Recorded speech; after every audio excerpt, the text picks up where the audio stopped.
it's all going to zero against Bitcoin. It's going up forever.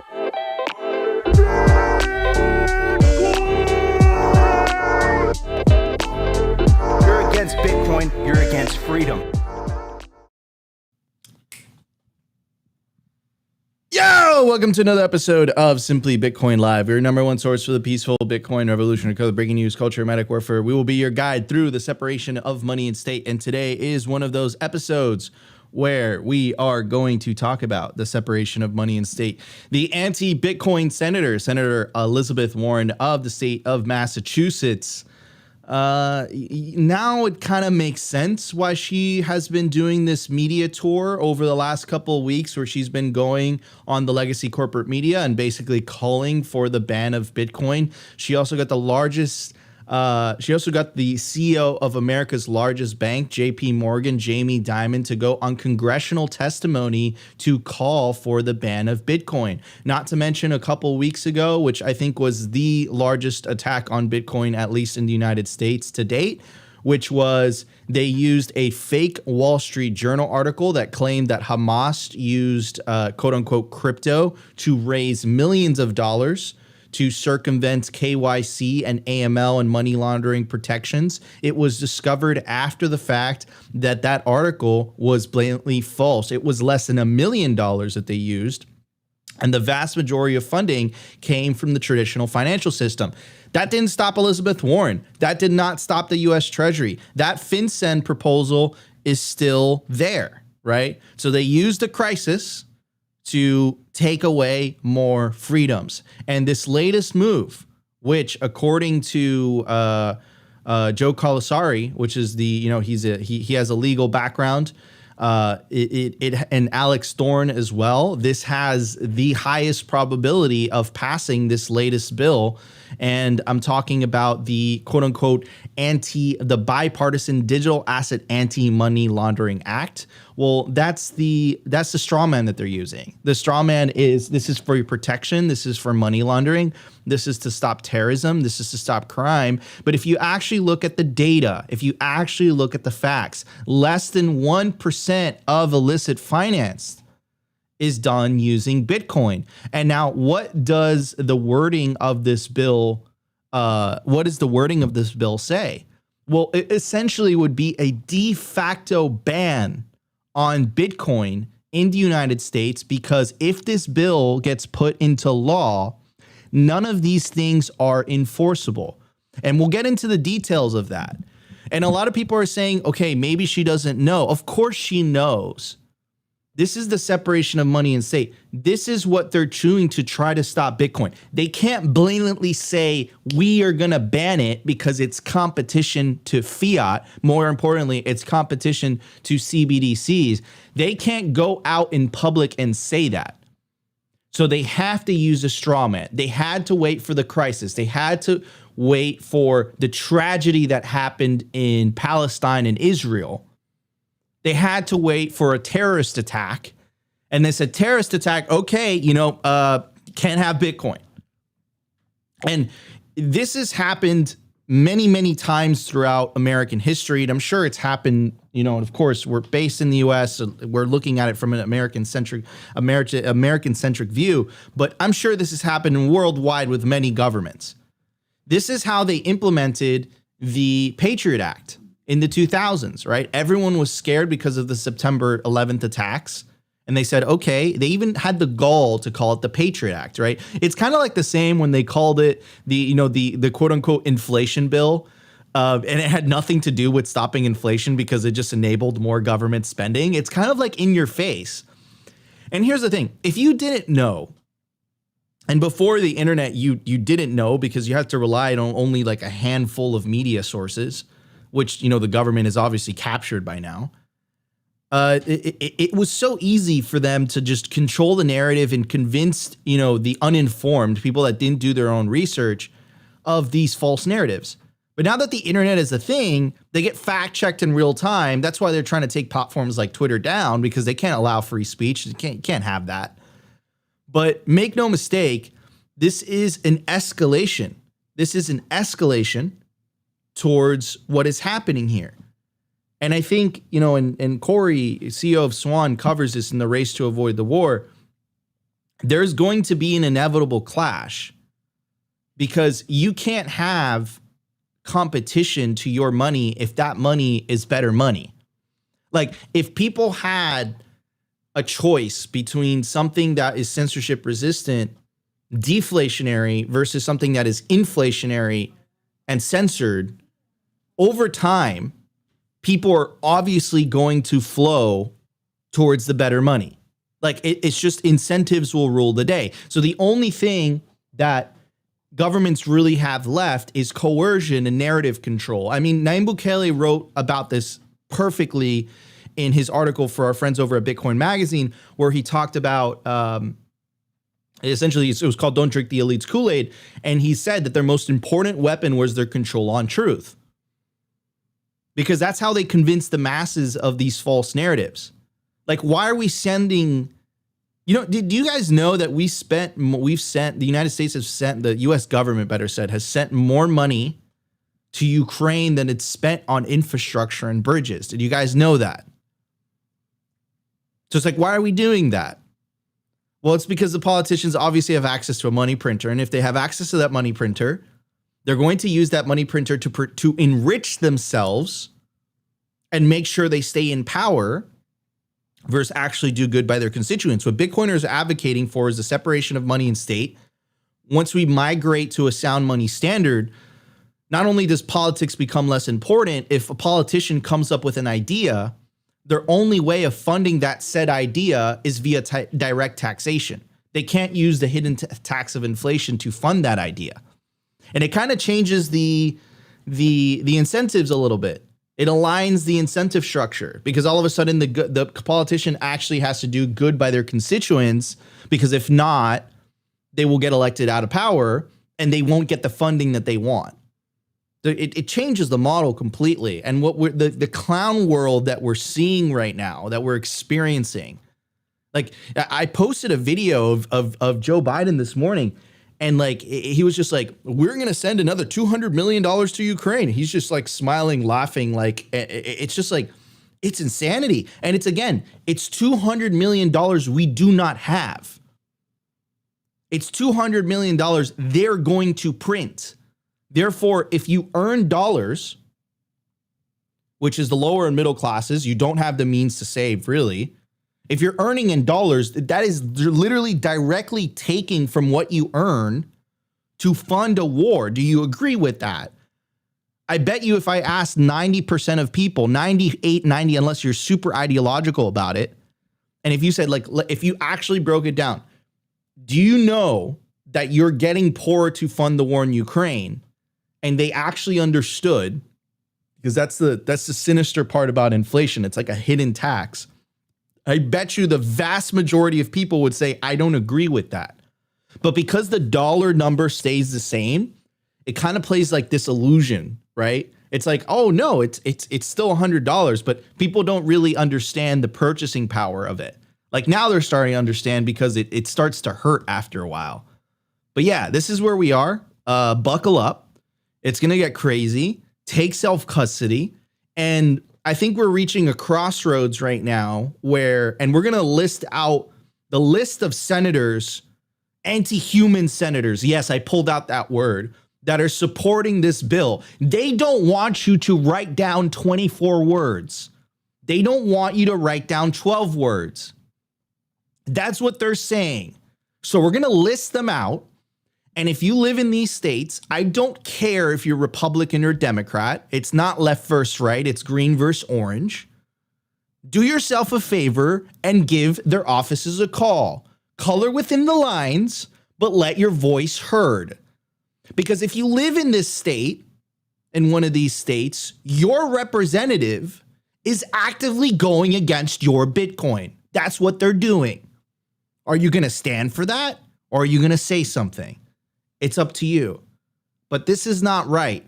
And they're using false narratives in order to propagate this. They're using buzzwords in order to propagate this. But when you look at the data, it speaks a whole different story. And you know what? I'll end it with this. KYC is the crime. KYC is the crime. And before you get your panties in a bunch and blame the exchanges have to follow it, or else they will be forced out of business by the government. You have to change it on the law level. And that takes activism, that takes you getting involved, that takes agency, that takes informing the public, because that's how they get away with a lot of this, is because most of the public is uninformed. You have to make the case, especially if you want to stay in the States. Because, you know, the more time goes by, I'm going to bring up Opti here. The more time goes by, I'm just kind of like, you know, like El Salvador looks great. Max Kaiser is just, I mean, he was right about Bitcoin, what, 10 years ago, 12 years ago? Like, I think he's right about El Salvador. I'll be honest with you. Because the way that it's heading right now, like here in the US, it just doesn't look all that promising. Like, I look at this and I'm like, isn't this supposed to be the land of the free, home of the brave? Like, no, this is some dystopian level shit. And it's like Bitcoin bad, CBDCs are good. Like, that's the most anti-American shit I've ever heard in my life. I don't know, bro. I know I've been on a on a rampage. Wait, hold on. On the show in a little bit, but yeah, this is getting a little spicy up. I'm not gonna lie, bro. Hey, you know, Nico. I say on the show jokingly all the time that Brad Sherman is my favorite politician. I think I am rephrasing that. And I think Elizabeth Warren has become my favorite politician because, you know, I don't think we should stand in the way of her. She's just accelerating this so well. Like, I just can't wait till we see the American government try to ban Bitcoin like China did and prove to the world that you can't stop this thing. So I think we should not stand in the way of Elizabeth Warren shooting herself in the foot, because this is good for Bitcoin. I fully believe that, yes, as much as I am an American and I do not want to see the U.S. government attack Bitcoin, Elizabeth Warren's doing the best PR we've ever seen for Bitcoin, and I just love to see it. She's an accelerationist. I absolutely enjoy this. It's like when I see politicians this afraid of Bitcoin, it just shows me that we are doing everything correctly and that we are right. And man, I just love to see it. This is awesome. Of course, we don't want the full might of the American government, the federal government, attacking Bitcoin, because we would get hurt in the wake of this. But it's just so beautiful to see politicians freak out this much. Like, Elizabeth Warren knows what's going on. And of course, she's a complete computer illiterate. But man, is she not doing some good PR for us by just freaking out this much? I just love to see politicians squirm. But yeah, I mean, we'll see what happens. Let's get into the all the receipts, and then I'll jump in and we'll talk about this. But yeah, what are we going to talk about during the culture? Well, I'm kind of going to take a stance here about just how bad corporate press really is. I mean, you touch on, what was it, the Wall Street Journal or the New York Times article about Hamas. I'm going to bring a few little receipts here and just show that the corporate press has been constantly lying, and then they don't do anything to fix it. And then we saw our boy Yellow make a meme the other day, and Reuters had to fact check it. So I want to kind of talk about this just because it cracks me up so much. Man, the corporate press is it's absolutely horrible. And I just kind of want to bring the receipts. Well, you're going to bring the receipts about Elizabeth Warren using Hamas as an excuse to usher in some draconian laws on Bitcoin. I'm going to kind of use similar receipts, but just to prove that they don't care about the truth here. And once you embarrass them, then they will have to fact check this stuff. So we'll talk about this later. I think you might enjoy this one, Nico. Oh, dude, I'm looking forward to it. And also, like, talk about, you know, like corporate press and all that. Like, we're living through these like very, very historic times. Over the weekend, there was literally a Twitter Spaces between Alex Jones, Elon Musk, Andrew Tate, and then I think it was yesterday, Tucker Carlson. Tucker Carlson is the figurehead of this movement because he was the most popular host on the corporate press, and they fired him for for telling the truth, so to speak, or going against the party line, better said. And Tucker Carlson just announced his news network called Tucker Carlson Network, and the headline, the bio on Twitter says "Corporate media is dead. Join us." Oh, wow. And I think it's like that's a really good example of what Opti is talking about. Is the internet has disintermediated these established players. And they can't lie, they can't lie anymore, because there's the internet provides an alternative. The internet provides alternative news sources, and unless they have this control on the narrative, people are going to naturally flock towards the truth, in my opinion. I think we're going to see more of that. So I'm really excited about that. I'm looking forward to it. Someone in the comments said Elon Musk is not a good guy. Look, however which way you feel, because I know they're very divisive figures like Alex Jones, Andrew Tate, and Elon Musk. The point that I'm trying to make is 2 years ago, if I would have told you that there was going to be a Twitter Spaces between Alex Jones and Andrew Tate and Elon Musk, you'd have been like, that's impossible. They're banned from the internet. They're othered. That can't happen. Right. So that's why it was such a historic moment, because these people that were so-called othered, these people that were you can't talk about, they can't hear their opinions anymore. They were given a platform. And the problem is that once these people are given a platform, whether you agree with them or disagree with them, now you have to debate their ideas rather than just ban their ideas altogether. Right. You're forced to debate them. And if they have good ideas, and if their ideas become popular, it forces the other side to come up with better ideas rather than just silencing them in general. So these very, very exciting times. And of course, we always have our fallback plans like Nostr and like Bitcoin and all that. But it's good that these types of debates are happening in the public square. Anyways, everybody, let's get on to the numbers. We have a lot to talk about. Let's check it out. The Bitcoin numbers. Is your Bitcoin in cold storage really secure? Is your seed phrase really secure? Stamp Seed's do-it-yourself kit has everything you need to hammer your seed words into commercial-grade titanium plates instead of just writing them on paper.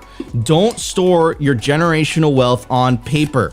Paper is prone to water damage, fire damage. You want to put your generational wealth on one of the strongest metals on planet Earth, titanium. Your words are actually stamped into this metal plate with this hammer and these letter stamps. And once your words are in, they aren't going anywhere. No risk of the plate breaking apart and pieces falling everywhere. Titanium stamped seeds will survive nearly triple the heat produced by a house fire. They're also crush-proof, waterproof, non-corrosive, and time-proof. All things that paper is not, allowing you to hodl your Bitcoin with peace of mind for the long haul. Stamp your seed on Stamp Seed.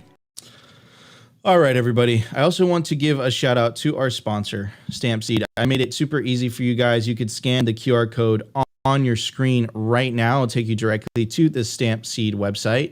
You can use promo code SIMPLY to get 15% off. Don't store your generational wealth on paper. Store it on titanium. At the time of recording, the Bitcoin price is 41,960 sats per dollar, 2,383. Block height, 821,030. Blocks to halving, 18,970. Halving estimate, April 20th, 2024. Total Lightning Network capacity, 5,021 Bitcoin.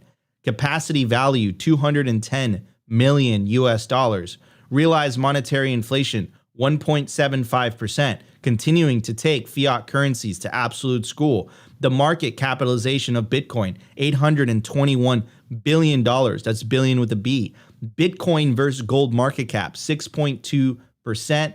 Wow. And I feel like we were at the 4% for a while, but with this Bitcoin bump up, it feels really good. That number is going to get to 100%, then it's going to get to 110%, then it's going to get to 120%. It's going to feel fabulous. By the way, for Bitcoin to reach the market cap of gold, that would put the price of Bitcoin, I think, at like 570K per coin. I think we're going to get there a lot quicker than people anticipate. Breaking news today. We're going to cover it on tomorrow's episode. One of the 5 things that Michael Saylor said needed to happen in order for Bitcoin to reach $5 million per coin happened. And that was the changing of the FASB accounting rules, which because of the current accounting rules, which are about to change December 24th, it made it very inconvenient for corporations to hold Bitcoin on their balance sheet. That changes on the 24th of December, heading into the bull run, like heading into the year of the halving, and then the bull run, the year of the bull, which is 2025. Maybe it happens sooner. Who knows? All I know is that I'm staying humble, stacking sats. Anyways, I do have a video for you guys. Of course, this is Julian Assange. Julian Assange was huge on Bitcoin early on because he used his platform WikiLeaks. As soon as WikiLeaks stopped accepting credit cards for obvious reasons, it was dropping news on governments, which is honestly the job of, the press, right? Like it was their job. But, what eventually got him into trouble is he released this video. It was horrific, of essentially this Apache gunship in Iraq mowing down innocent Iraqis that, of course, to be fair, war is horrible. There was no way. The gunship thought that the cameras that those Iraqi journalists were carrying were AK-47s. So they thought they were attacking bad guys or whatever, quote unquote bad. I hate using that word, but you guys, militants, so to speak. And of course, that made the U.S. military look incredibly bad. So they put a target on this guy. And one of the reasons that Satoshi disappeared, one of the last things that he said, like off the top of my head, was like, the swarm is coming. And of course he was referencing, governments and all these very powerful institutions. That's one of the reasons this disappeared, and good for Satoshi. I think that was, if like there's inventing Bitcoin and then there was disappearing, I think that was like the second most important thing he ever did. Right. And it made Bitcoin figureless. Like there is no leader. There is no metaphorical head to chop off. So anyways, here's Julian Assange on Bitcoin in 2014. So this guy was before his time. Let's check out what he has to say.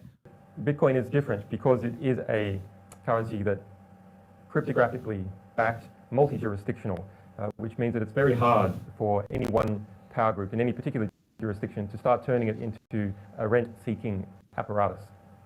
The underlying technology of Bitcoin is cryptography on the one hand, and the ability for cryptography to create situations that can defend itself or the people who use it against even the full might of a superpower. A full might of a superpower doesn't help you smash a mass problem. A mass problem is a mass problem. It's something that is connected to the existence of intelligence in the universe or basic physics. It's not something you can get at simply through overwhelming coercive power or lots of people. So absolutely before his time. And this plays into the theory from the sovereign individual, which is something that we reference so many times on this show. Right. And here is a passage. New technologies will allow the holders of wealth to bypass the national monopolies that have issued and regulated money in the modern period. Their importance for controlling the world's wealth will be transcended by mathematical algorithms that have no physical existence. In the new millennium, cyber money controlled by private markets will supersede fiat money issued by governments. Right. It goes on to say, lacking their accustomed scope to tax and inflate, governments, even in traditionally civil countries, will turn nasty. Keep that in mind when we talk about Elizabeth Warren. Keep that in mind what Julian Assange, which is currently sitting in a jail cell, and keep in mind this passage that I just read you from the book The Sovereign Individual while we talk about Elizabeth Warren, because this is what we're living through, ladies and gentlemen. This is the separation of money and state. You have to zoom out and understand what is happening right now, right? And that's why Elizabeth Warren is petrified, because that's essentially what is happening. Their monopoly on money, and they get so much power and wealth and control over people because of that. She sees it on the wall because of the corporate adoption, because of the nation state adoption. Shout out El Salvador, who's in the green right now, by the way. Shout out Max and Stacy for pushing that forward. And they're seeing the writing on the wall and they're like, holy shit, this is bad. So this last gasp, because it's really been going hard, is their attempt to essentially neuter this in the US. And if they're successful, they're not going to stop this thing, obviously. But if you live in the US specifically, it can make your life complicated. And it will definitely, push back the movement and the adoption a couple years for sure. So take this seriously, because this is kind of a big deal. Anyways, Opti, what's your take on what Julian Assange had to say? It's very fitting for today's episode, especially what we're going to talk about. Yeah, I mean, it's really incredible. And first and foremost, shouts out to Julian Assange. Like, he is a true hero. Unfortunately, a martyr in this whole thing that we are a part of. But it just really goes to show like how fast things have accelerated throughout this whole time. I mean, if we were talking about this in 2014, like Julian Assange was just so ahead of the game that most people wouldn't have even bat an eye at what he was saying, and most people didn't. And now here we are, 10 years later, basically, and it's almost prophetic that we are in this position where it's like things have become so accelerated in the last few years that it's becoming very difficult for people not to notice what's actually going on. Of course, there's still people that don't see what's actually happening. And it's just incredible that this is where we are. Like, when we first were on the show, at times it seemed like maybe we were reaching a little bit with the sovereign individual thesis. I know when I first read it, it's like, wow, this is a very interesting thesis. I wonder if this is actually going to happen. And fast forward 4 to 5 years and you're like, oh my God, it's actually happening exactly as described in real time.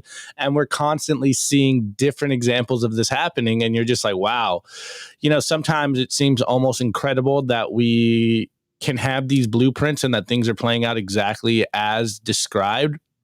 And at that same time, it's just absolutely terrifying that this is where we are right now. And most people are just walking into the slaughterhouse.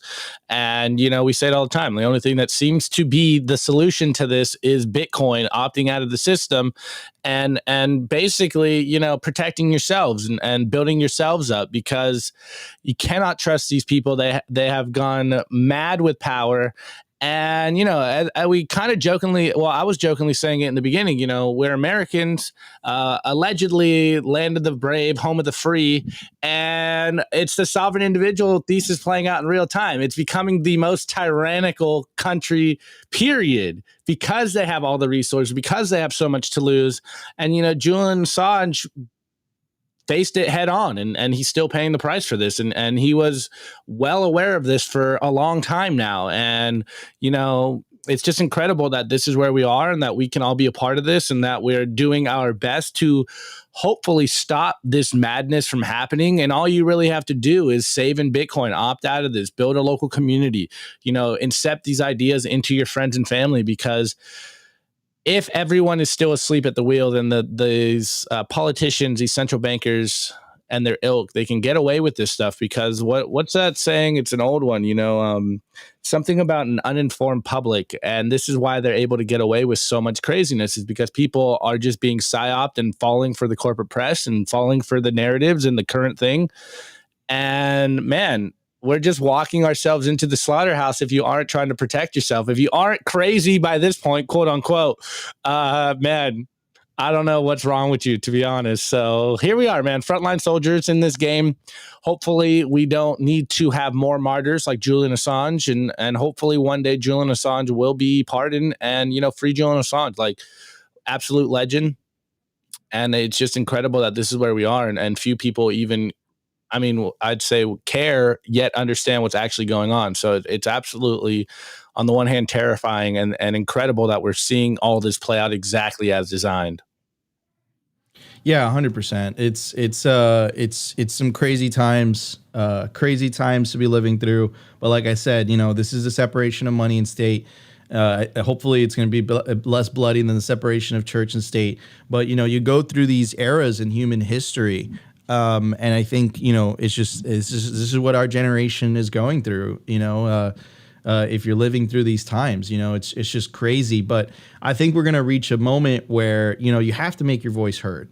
You have to speak your mind. You have to, get involved, whether that's, tweeting, whether that's making videos, whether that's, taking a more active approach, calling, your representative, or getting kind of involved, like on the grassroots level. I think it's getting to that point, just because of what the implications would be for really and Julian Assange touched upon this, how the relationship between the individual and the state would radically change because the state's return on violence, their monopoly on violence, that doesn't change math. Like, just because they have this massive army doesn't mean anything. If they don't have the private key, they can't do anything. And that is so crazy, that concept that I just said.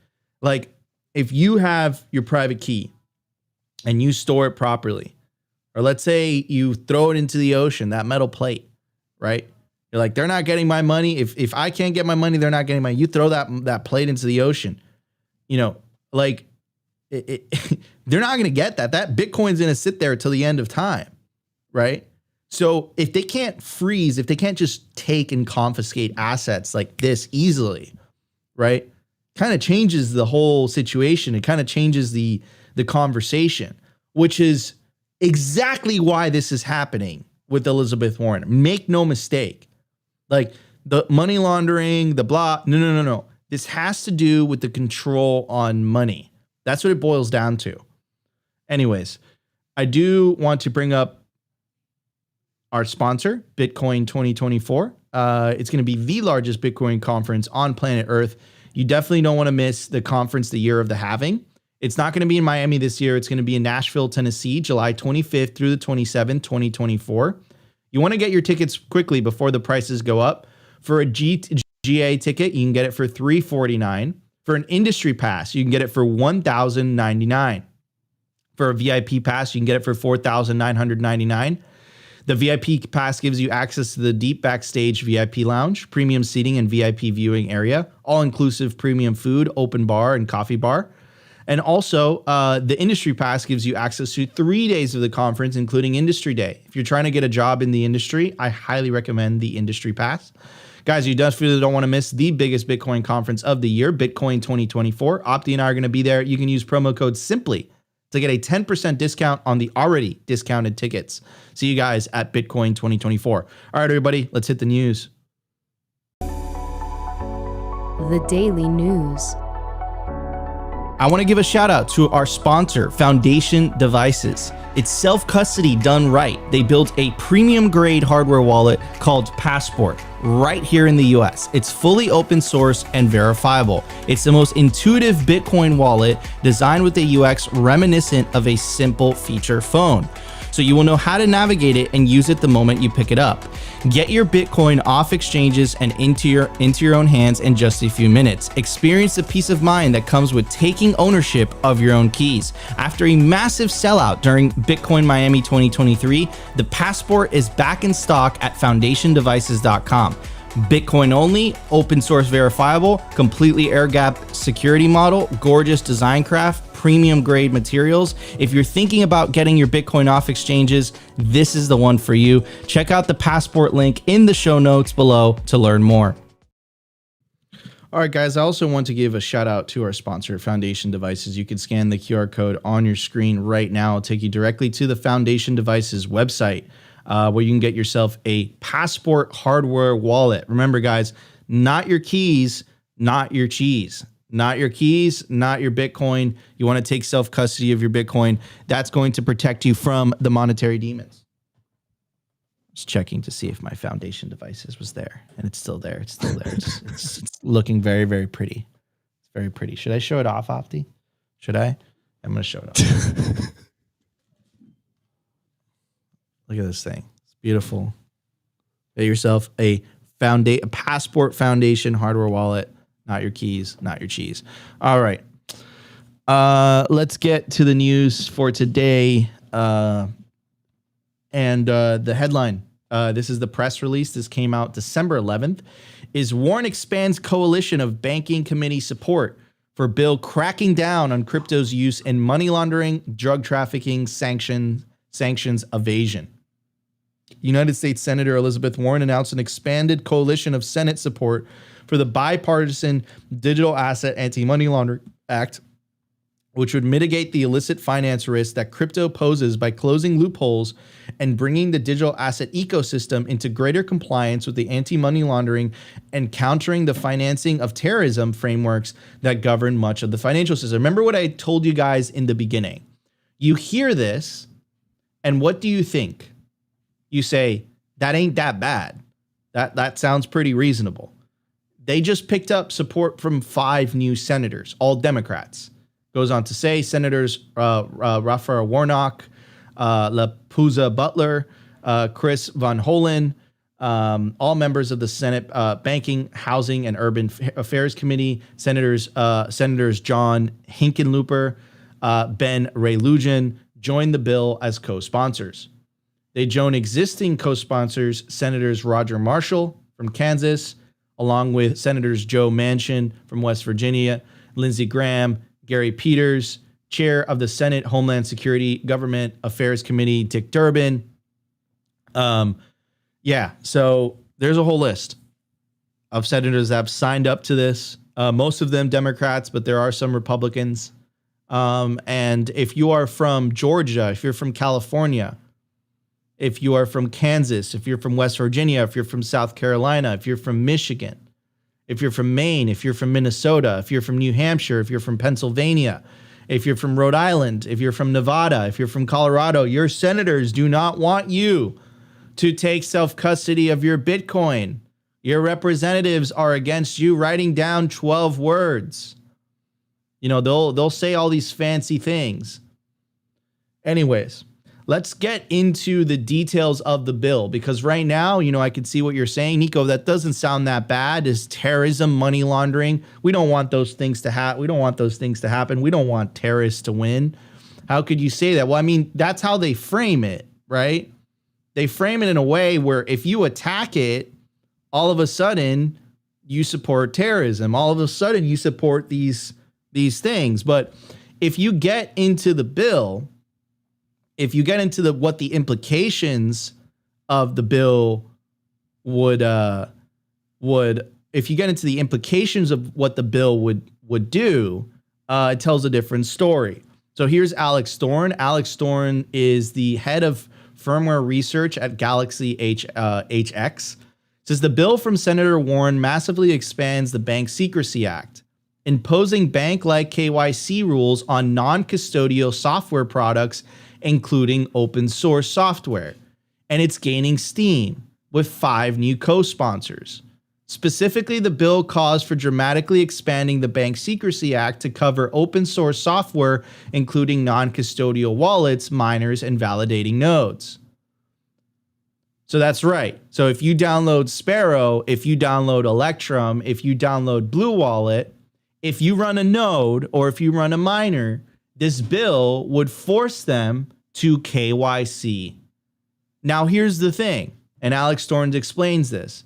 As non-custodial and decentralized software cannot plausibly perform centralized compliance functions, Warren's bill would effectively outlaw crypto in America. And that's the point. That's the point. It's like they can't do it blatantly. So they're going to say, because we can't KYC, because it cannot comply, we have to we can't just go and say we're going to outlaw this innovation. No. They have to do it through this like roundabout way. They can't do it up in your grill.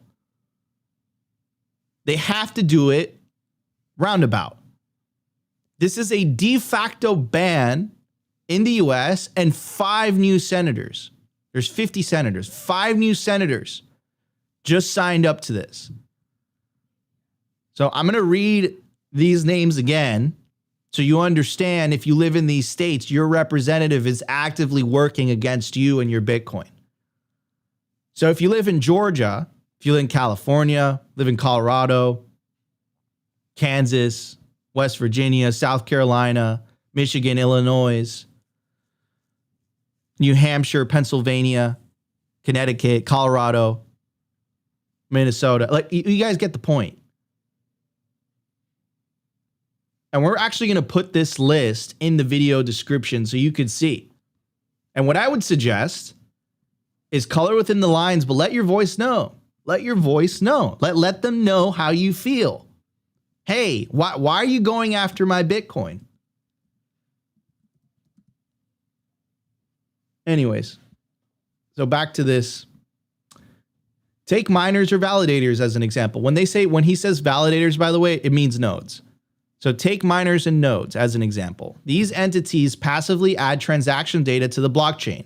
While they can exclude known sanction addresses, they're structurally incapable of knowing the identity of every user. It would be impossible for miners or validators to perform KYC on every public transactor. Indeed, it cannot even be said that these entities even have a customer to know. Warren's bill also seeks to impose the Bank Secrecy Act on non-custodial wallets, many of which are free and open source. To be clear, there is no such thing as an unhosted digital wallet. These are just wallets. Requiring non-custodial open source software to perform bank-like compliance is the big attack Bitcoin's enemies have always threatened. It's impossible for Bitcoin Core, for example, to comply with this. So it amounts to an effective ban of Bitcoin in the USA. These rules effectively ban crypto in America, and they fundamentally undermine the core innovation itself, peer-to-peer digital cash. If you believe humans should have the right to transact without an intermediary, you must oppose this bill. Call your senators. This is the big fight. I'm going to say that again. This is the big fight. This is their last gasp. This is their Hail Mary. We're at this point in the movie. That's what's happening right now. Elizabeth Warren has gone on a media rampage over the last couple weeks. She got the CEO of America's largest bank to testify last week that the US and governments worldwide should ban Bitcoin. This is what's happening. Oh, and by the way, I'm going to pull this up because this is a great observation by American HODL. It's not a coincidence that the ETFs and the bill attempting to ban self-custody are happening at the same time. Are you paying attention yet, Anon? Are you paying attention to what is happening? Because what happens if the ETF gets approved but they ban self-custody? They have captured Bitcoin. All the benefits are gone. What she is trying to say is that you are a criminal for writing down 12 words. What she's trying to say is that you are a criminal if you don't KYC the person that you're transacting with. That's what she's trying to say. That's what she's advocating for. This is such a complete, blatant disrespect for the Fourth Amendment, which is no unreasonable search and seizure. They don't care at this point. I mean, the sovereign individual pointed it out. Why don't they care? Because Bitcoin is a threat to the status quo. Bitcoin is a threat to the racket of inflation. But they can still get away with it if they capture it. And this is what it's about. They know they can't stop the institutional adoption because of its incentives. It's going to be very hard to stop mining because of its incentives. But self-custody is a whole other thing. Like, self-custody is complicated. If you're older, you're just like, look, I have it on my Charles Schwab account. I have it on my Robinhood. I'm okay. Exactly. Phil C says it best. They only want you to have price exposure. Well, for now, right? Because when the price exposure starts outcompeting the dollar and bonds, like, no, they're going to stop that too. So we have to hold the line here. Check the link in the video description and you will literally see the list of senators that are supporting this thing. Call their offices, like literally make your voice. Don't fucking say crazy shit, but like let them make your voice heard. Like, why are you attacking my stack? Why are you attacking my right to self-custody? Don't fall for the beat, because this is what it is. It's a misdirection play. Anyways, so we've played you a lot of these videos. Here, I think, is the big one. Which is Jamie Dimon, Jamie Dimon is, again, America's CEO of America's largest bank. And here he says the quiet part out loud. And Elizabeth Warren is loving it right now. Look at her face. She is happy AF. I've always been deeply opposed to crypto, Bitcoin, et cetera. You pointed out the only true use case for it is criminals, drug traffickers, anti-money laundering, tax avoidance, and that is a use case because it is somewhat anonymous, not fully, and because you can move money instantaneously, and because it doesn't go through, as you mentioned, all these systems have built up over many years, know your customer, sanctions, OFAC, they can bypass all of that. If I was the government, I'd close it down. Okay. I've always been deeply opposed to crypto, Bitcoin, et cetera. You pointed out the only true. So that's what's happening right now, right? It's, she is taking it upon herself to kill this. She's getting heavy hitters to support it. She's making the rounds on legacy corporate media. And again, what is she actually pushing, right? What is she advocating for? Well, she's advocating for the complete opposite. Check out this video. So in theory, a digital currency issued and backed by a central bank could provide the advantages of cryptocurrency without those risks. The Federal Reserve, a trusted institution, could provide a digital version of cash to the public that is secure, stable, and accepted everywhere. So let me ask you, Professor Menand, what role could a central bank digital currency play in reducing these kinds of risks to financial stability? So again, the Federal Reserve has not done good by me. I'm a millennial. It's stolen my time, right? Housing is unaffordable. Thank God for Bitcoin, but vast majority, it's housing is unaffordable if you're a millennial and Zoomer because of the amount of money that they printed. What's the greatest financial crises have happened since the Federal Reserve was instituted in 1913? The Great Depression in the 1930s, the Great Recession in 2008, not to mention all the other things that happened in between. So what stability are you talking about? Maybe stability for you and your banking friends. How are you worth $80 million off a government salary, Elizabeth Warren?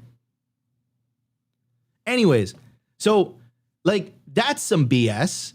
And take a look at this. Fox News does this great job kind of uncovering this. Let's take a look at it. All right, a bombshell report tonight about how Elizabeth Warren, Senator Elizabeth Warren, and her office coordinated testimony with the Security and Exchange Commission ahead of a Senate hearing. The Heritage Foundation Oversight Project, of which I'm associated, through a FOIA request, obtained emails from Warren's office to the office of Chairman Gary Gensler 2 days before his Senate testimony back in September of 2021. The email from Warren's economic policy advisor includes a list of questions. Get this, a list of questions that Senator Warren planned to ask, along with suggested answers for the chairman of the SEC. The advisor also wrote, quote, "Let me know if you're okay with the questions as currently written." 2 days later, she sent a follow-up, quote, "Let me know if it's looking like the chair has any issue with the framing of the questions. Definitely don't want to put him in a tough spot," end quote. And it appears the chairman didn't have any issue with these questions because Senator Warren asked almost verbatim from the email. Check this out. Chair Gensler, advocates say crypto markets are all about financial inclusion, but the people who are most economically vulnerable are the ones who are most likely to have to withdraw their money the fastest when the market drops. Does this sound like the path to financial inclusion to you? So remember how we made the case that they weren't accepting the Bitcoin spot ETF for political motivations? Remember when we made that, but we couldn't know for sure? Now we know this for sure. These documents reveal that there was collusion between the SEC and Elizabeth Warren to pre-write the questions for a certain political end goal. So, I hope you guys understand what is happening right now. And I hope you guys understand the severity of the situation, because this is no joke. For the last couple of years, this has been a relentless and ruthless attack on Bitcoin. And when they realized that they couldn't stop this thing because of the incentives, what they're settling on is the right to self-custody. But if you actually look at the data, because they talk about terrorism, they talk about money laundering, here's the Bitcoin senator putting out a graphic. Crypto assets account for less than 1% of global illicit finance. So it's 2.9 trillion of illicit finance. Crypto assets account for 0.69%. So does that fit the wording? Does that fit what she's saying? Not at all. But of course, this is an inconvenient fact. Facts don't matter right now. What matters is power. Because fundamentally, this is what it boils down to. Here's Jameson Lopp. He says, it's surreal to see political leaders declare their intention to classify your security service as a criminal enterprise. The authoritarians' disgust at self-custody encourages me that we're on the right path. The real crime is KYC. Lopp goes on to say, KYC is security theater. It doesn't actually stop determined criminals. It makes us weaker by spewing our private info all over the internet so that it's more likely to be leaked. So, like, I hope I painted a picture for you guys, and I hope I laid out the facts, and I hope I laid out to what's going on. There's a full and blatant attack on self-custody in the US right now. They're taking advantage of the terrorist attacks. They're taking advantage of the Binance debacle in order to justify taking away your freedoms, because they can't have you holding your own keys. They can't have you holding wealth they cannot confiscate at the flick of a switch. They cannot have that. It puts the fear of God in them. Because all of a sudden, if the 10% or 20% of the American population is holding unconfiscatable wealth, they can't get away with inflation, and they can't get away with wealth confiscation like that. Because what happened in the 30s, like with the 6102 orders, which is very famous in Bitcoin history and culture, the reason that they got away with that is because of gold's physical characteristics made it so that there is a centralization of the custody of gold. So if you held a large amount of gold, you most likely held it in a bank. With Bitcoin, you can literally, if you write down 12-word seed phrase, you can memorize, you can memorize them, and you could theoretically, I don't suggest you do this, but you could theoretically store millions, trillions, if not millions, billions, if not trillions of dollars in your mind. And I played you the Julian Assange video at the very end on purpose.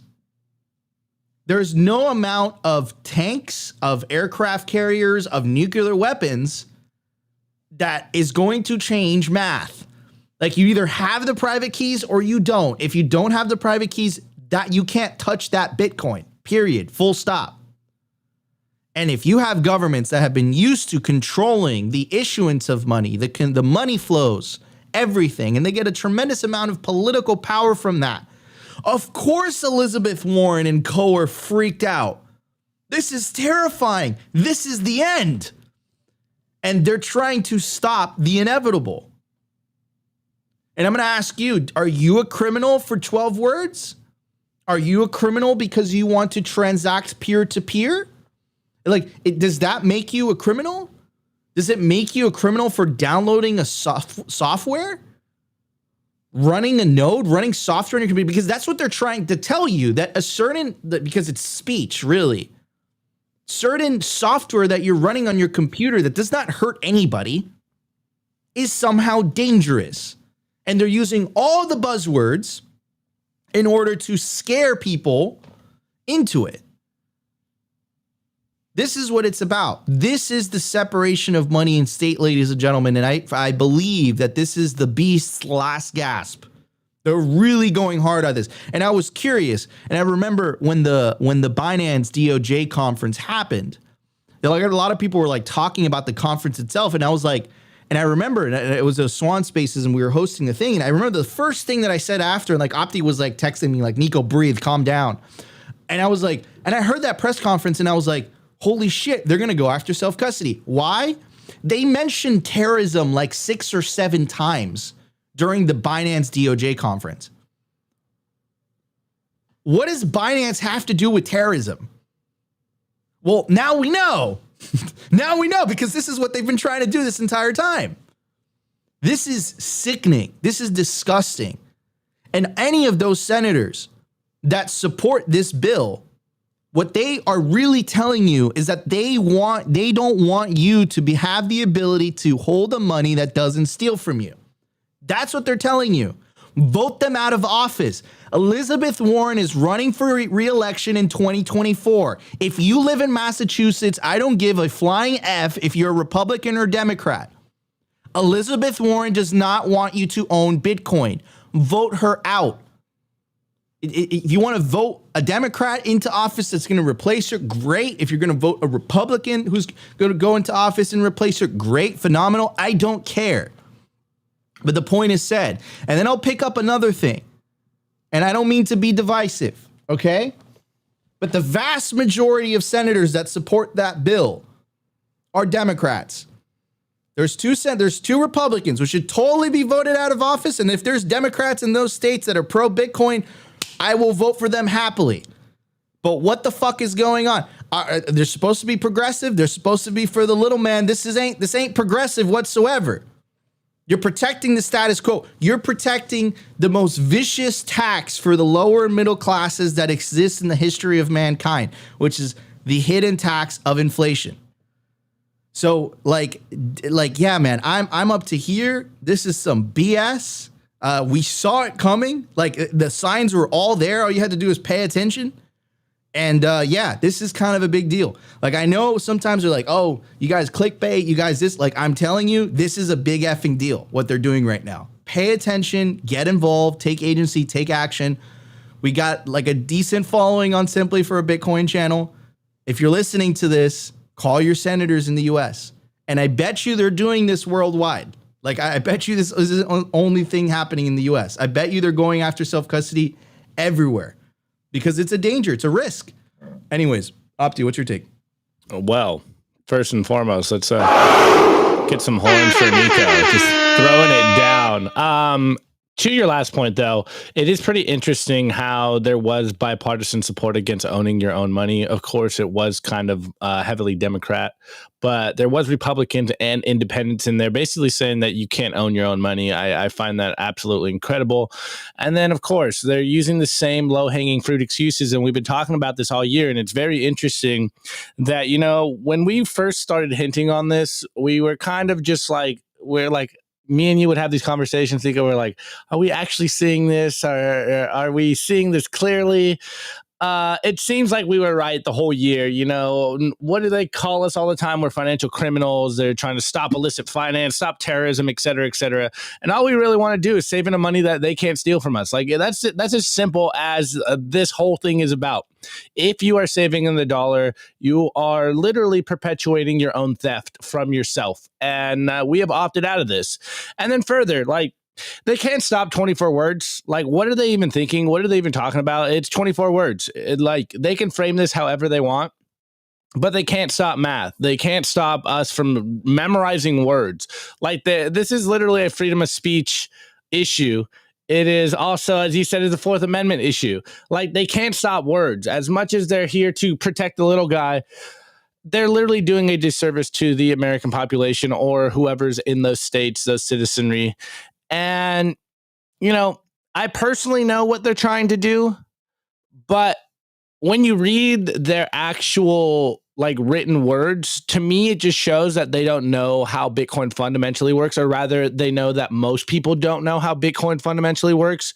And so they're able to use these very generic terms to try to control Bitcoin. And, you know, what are the self-hosted wallets and stuff? Like, unhosted wallet, let's not even use their framings. Like, I just want to take control of my own money. It's that simple. I do not want the banks to hold my money, because if you know anything about banks, once you give them your money, it is not your money.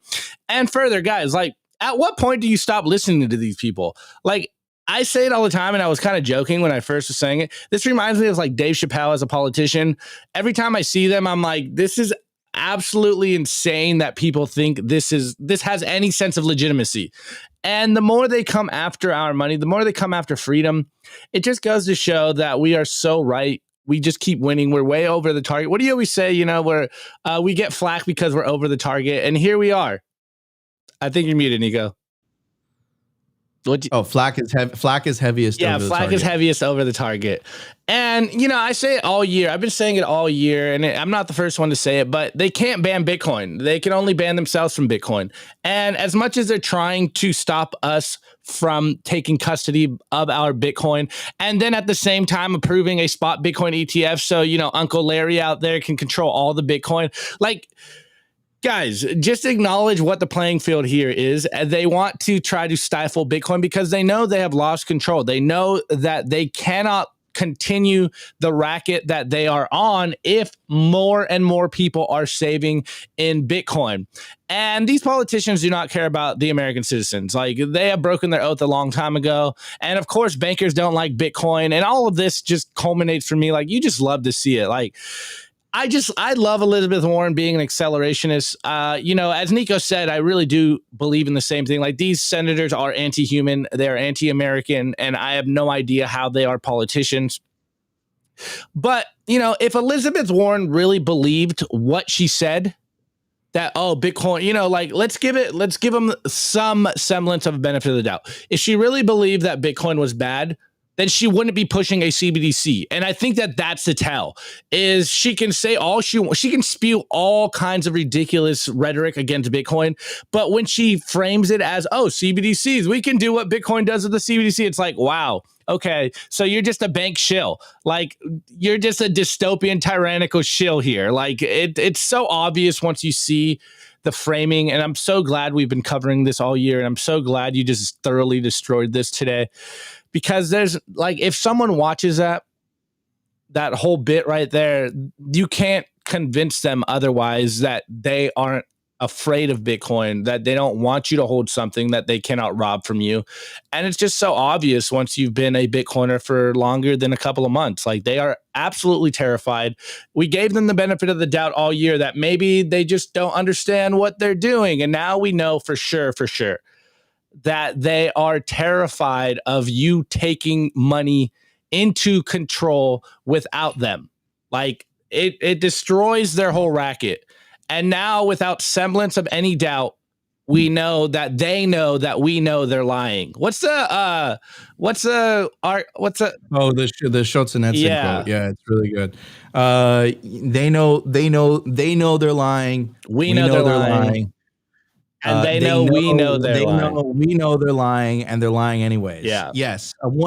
Super effing fitting for this particular situation.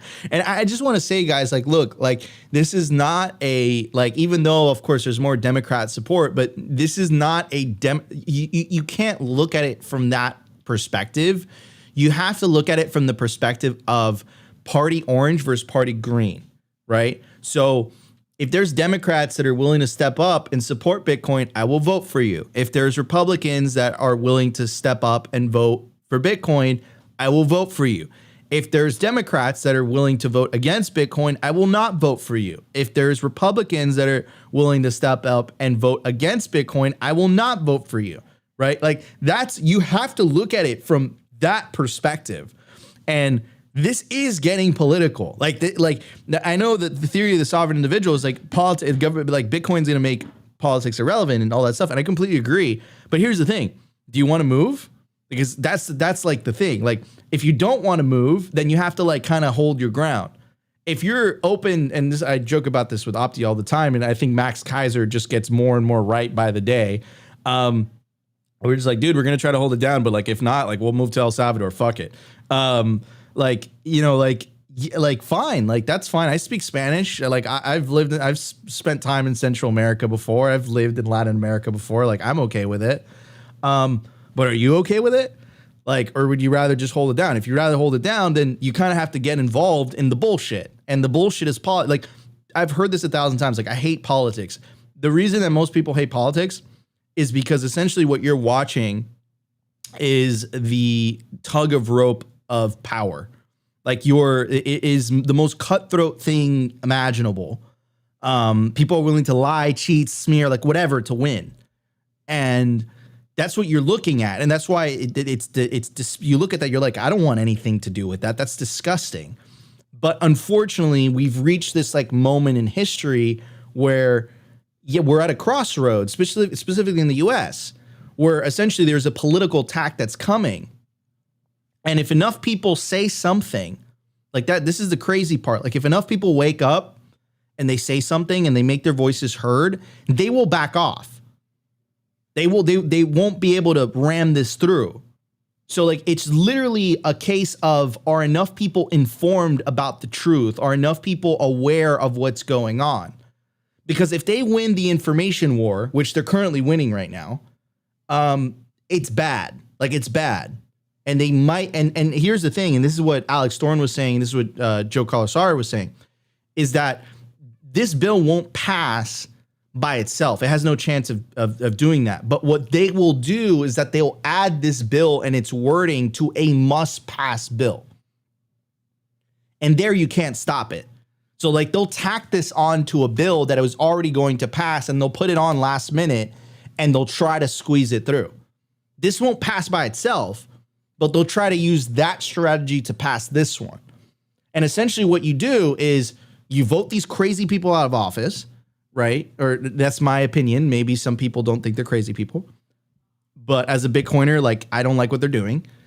And then you inform the people around you.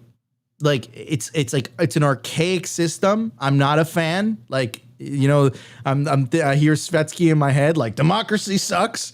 But this is the system. Like it is what it is. So it's like, how long does it take you that much time if you live in those states to just call that your senator and like be like, I don't like this? It takes 30 seconds, a minute, 2 minutes. Like it does not take long, right? And unfortunately, like it is what it is. And I'm telling you, like this whole thing until we get to the other side, which I know we will, but until we get to the other side, like what's the, like, if you don't want to get involved in politics quote, Opti, I think you said it the other day. Yeah, shouts out to Brandon. I think it's like a Plato quote or something like that. He says, if you do not want to get involved in politics, then you will have to accept being ruled by your inferiors or something of that sort. Yeah, exactly.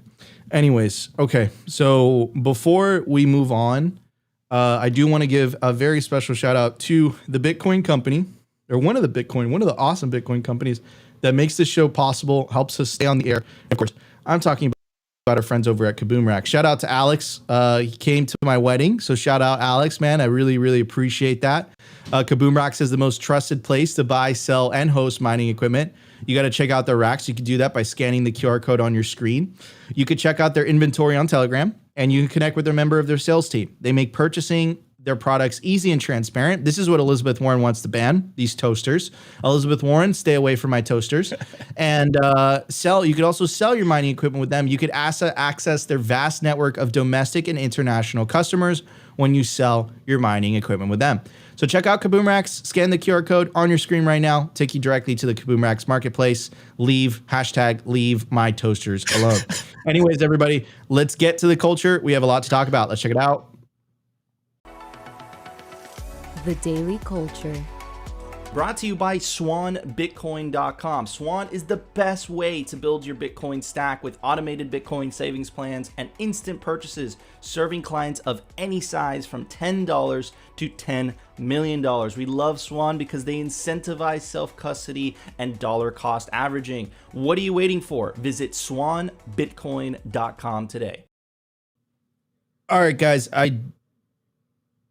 I do want to give a shout out to one of my favorite Bitcoin conferences of the year, the Pacific Bitcoin Conference in California, in Los Angeles, California. It's actually called a festival. It's not a conference. You do want to get your tickets now while they're cheap. Some speakers include in 2023, Jimmy Song, Lynn Alden, Greg Foss, Alex Gladstein, Corey, Preston Pish, Stacy, Max, Stefan, and many, many more. You do want to get your tickets quickly, like I said, before the prices go up. If you pay in Bitcoin, you could save 21%.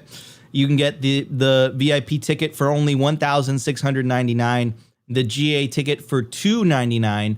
By the way, if you use promo code Simply, you get yourself an even bigger discount. So get your tickets while they're hot, because if you wait, the prices will go up. This is one of my favorite Bitcoin conferences, Bitcoin Festival. I guess you could say my favorite Bitcoin festival of the year. You definitely don't want to miss it. Pacific Bitcoin in California, promo code Simply. All right, Opti. All right. What are we talking about today? Well, Nico, you went to an archive. Okay. I don't use their websites anymore, so I have a bunch of archives here, and I just realized we're going really long today, so I'll try to make this as quick as possible. But look, Nico thoroughly destroyed Elizabeth Warren's argument, and, we laid out exactly why they're doing what they're doing. Well, I just kind of wanted to bring some receipts here of all year of the corporate press lies in regards to Bitcoin. So I just, I went to archive and I have a few classics from this year, and I'm sure there's more. But, remember this article, this from the New York Times, the real world cost of the digital race for Bitcoin. And we got this classic here from Pierre Rochard, where he went out with the CO2 reader and showed that ASICs don't have carbon emissions. And remember, they faked this cover photo here and made it look a lot foggier and hazier than it was. So shouts at the New York Times for just some blatant fake news.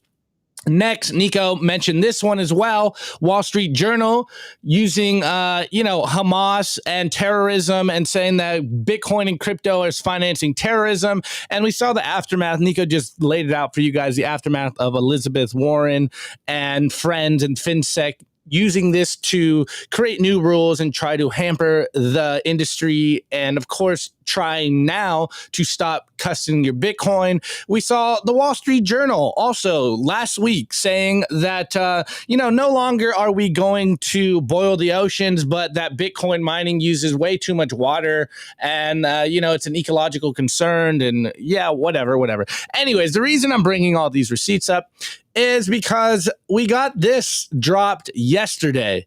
This is Reuters. And this one's just absolutely hilarious because it was sparked by one of our friends of the show, Yellow.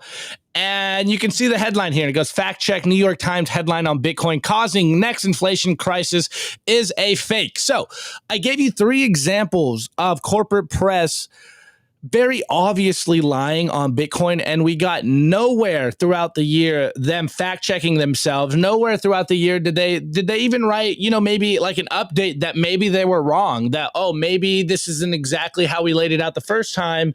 And even if they did some journalistic integrity and they're like, oh yeah, maybe we were wrong, but this time, let us clear this story up. Nowhere throughout that did we see them do that from any corporate press site. And yet we have Reuters fact checking a meme here. So look, I have the link here. You can see our boy Yellow. He goes, this is unreal with an emoji. And apparently he just smacked together a meme here. And it was a New York Times opinion piece and goes, Bitcoin ETFs, the main reason for the next inflation crisis. Big banks embrace the digital money of the dark web. And you can see Bob Malakas, aka Robert M. Memers at the bottom as the picture. And they fact check this, guys. Like, the level of journalistic integrity we're seeing from the corporate press is absolutely incredible. So let's read this Reuters article. And I'm over here on Archive because I highly recommend you do not use their websites for any reason. If you see a link, drop it into Archive so you do not give them money by your clicks and your views. This is the way, guys. Anyways, this article here from Reuters, they're fact checking our boy Yellow, aka Bob Malakas. It goes, fact check, New York Times headline on Bitcoin causing next inflation crisis is a fake. So let's read this fact check. The New York Times did not publish an opinion piece on Bitcoin creating the next inflation crisis in early December. An image with the outlet's branding is a fabrication, a spokesperson for the New York Times said to Reuters. The best part is they reached out and they're like, wait, what? Who is this Robert M. Memers? What is going on? We did not write this. Like, this just goes to show that it is our meme world and everyone else is just living in it. And it's funny to me that Reuters picked up this meme here from Yellow and they're fact checking it, and yet they don't realize the irony of all their other stories this year that are completely fake news. Anyways, Bitcoin stocks hit new high for the year in early December as traders bet on the imminent approval of U.S. stock market traded Bitcoin funds. The image surfaced on X and archived and Facebook. The New York Times headers across the top of the screenshot with a headline that reads, Bitcoin ETFs the main reason for the next inflation crisis. The screenshot is dated December 2nd, 2023, and the subheading reads, Big banks embrace the digital money of the dark web. One user who shared the image on Facebook said the mainstream media starts its campaign of trying to blame inflation on Bitcoins. The image shows a quote-unquote fabricated headline. A spokesperson for the New York Times said to Reuters in an email on December 4th, adding that no such essay was published by the outlet. The headline is not on the outlet's opinion page or homepage, nor an archive of the website. There is no record of such a headline posted. You can see this is just absolutely ridiculous. And when I saw this, I was absolutely, I would say appalled, but it's so fitting that at the very end of the year, we can get such a ridiculous headline coming out of Reuters that they don't understand. Dude, they're so out of tune, bro. They're out memed. Meme works. They're out memed, bro. They're getting out memed. It's incredible. And it's just, really, to me, just goes to show like how incredible media outlets like the Babylon Bee is, or our friend, the Bitcoin Bugle. And, even this is an article that made the same rounds. People didn't realize sarcasm. They're so lacking in self-awareness that they don't understand how the internet works. This title here, police raid man's home for heating it with S9 charged with intentional climate change. Talking about a Canadian man. This is fake news, by the way, guys. Learn some sarcasm. A Canadian man arrested for using an S9 to warm his house. And I don't know if it's just me, but the Bugle, the New York Times, the Wall Street Journal, they're all literally in the same boat as far as I'm concerned. It seems to be all yellow journalism, but for some reason, the average person out there will read New York Times, they'll read the Wall Street Journal, they'll read Reuters, and they won't understand just how blatant the yellow journalism actually is. And I'm just so glad that at the very end of the year, did you mention yellow? Yeah, it's fitting that yellow gets caught in yellow journalism by yellow journalists, media platforms themselves. I don't know. I wanted to talk about this. I knew Nico was going to talk about the Elizabeth Warren, all her lies. Well, I thought it might be fitting that we kind of expose the light on some of these other ridiculous articles throughout the year. We don't know if it's lies, but like it sure feels well, hold on, Nico. First and foremost, we do know that the New York Times about mining, they did fake the cover photo. They misrepresented the data. Sure. The Hamas one, again, misrepresented the data. They got it incorrect. Sure, they misrepresented the data. The water, what's the water news that just came out? Again, a misrepresentation of the data. But yet they fact check Yellow's meme. It sure seems like they did it on purpose, but we don't know for sure. And yet, like what we can say for sure, okay, because now it's come out, is that Elizabeth Warren was working with the SEC to prepare questions. So there was collusion there. We can say that for a fact.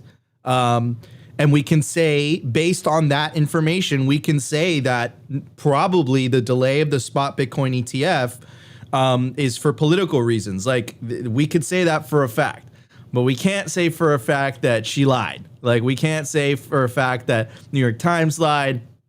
It sure does look like it, though, from our perspective, from our point of view. But anyways, that's my take. All I'm saying is when you lay all these articles back to back, and you realize that they fact checked a meme from Yellow, it's absolutely hilarious, guys. It really just blows my mind that this is where we are. And further, that people still look at these corporations as legitimate, whether it's the politicians, whether it's the bankers, whether it's the corporate press. We know the emperor has no clothes. I still don't believe why people hold them to any semblance of legitimacy. Independent content creators are the real signal. All you guys out there memeing just goes to show the power that you have as an individual, and that you should not take it lightly. That spreading the signal is winning. They are terrified, and just continue to double down on the truth and help your friends and family escape all this madness and live a better life. That's what this is all about, living a better life. So that's all I got, Nico. I see we're already really long today. But before I go, I want to give a shout out to the chat. You guys have been so lively today. Absolutely awesome to see. Really appreciate you guys. Anyways, Nico, let's roll this one out, bro. Yeah, 100%. All right, guys, thank you so much for tuning in. We really appreciate you guys. If you guys enjoyed the show, make sure to smash that like button. Really, really helps with the YouTube algos. We're already at 200 likes. Help us break 250 likes. Just smash that like button if you like the content. I'm your host, Nico. Is my co-host, Opti. We love you guys. We'll be back tomorrow for a brand new episode of Simply Bitcoin Live. Peace out, y'all. Opti told me we did a meme review on Monday. That was cool. Maybe we'll be back with a meme review on Friday. So stay tuned. No, we're going to do it on Friday. I think we're gonna do it on Friday. All right, so we got to give them what they want. Just not we dude. Look, we went an hour and 20 minutes without the memes today. Like, I mean, dude, we had to do this justice because this is a big deal. Anyways, everybody, we love you. We'll see you tomorrow for a brand new episode of Simply Bitcoin Live. Peace out, everybody.